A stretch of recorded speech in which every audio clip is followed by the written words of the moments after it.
Okay, so this is a comparison video between the stock footage I shot at 4K and then cropping it down to 1080. So the video you're seeing right here is on a Staaker drone with a GoPro Hero 6 Black in 4K, just like it says.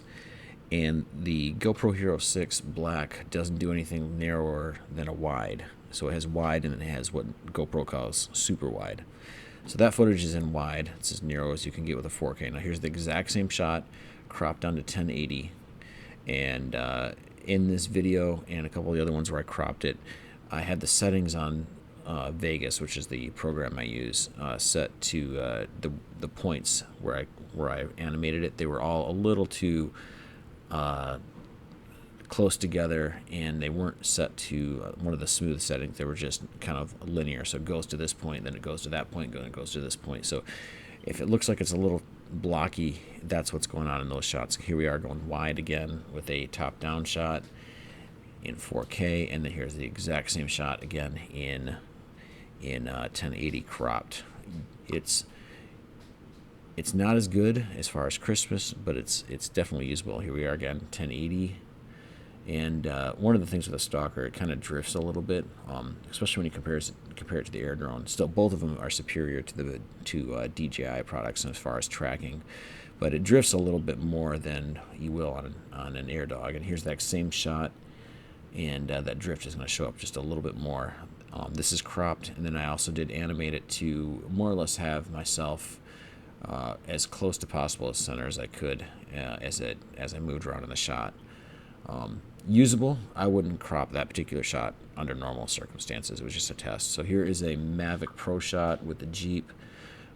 This is an active, I think it's active track. Exact same shot again, active track, but this time cropped to 1080 and animated to follow a little bit. Although I didn't have to animate too much because it did a pretty good job. Now this one is animated a little bit more in the second shot. The first shot here, that is just a straight shot of the Jeep going down a rocky trail from a stationary camera position. For those Jeep geeks out there, I actually had too much air in the tires. I do have an onboard air compressor, but it's not hooked up right now, and as a result, I didn't air down, so I was probably going a little too fast for that trail, but I just kind of wanted to get through it. Super bumpy because of too much air. Here's that exact same shot, cropped down to 1080, but then animated, and right there you can see like the animation stopped for a little bit because it was just a little bit static. That's a result of the program more than anything else. I can fix that, but the main point is that at 1080, if you're producing a 1080 video, it's usable. I'd say it's usable on the GoPro with a Staaker. I would imagine not in this test, but the AirDog would be the same thing. But the Mavic footage is also very, very usable. Here we are with a 1080 shot. I'm sorry, this is a 4K shot, and just holding it in one position with the static position with the camera.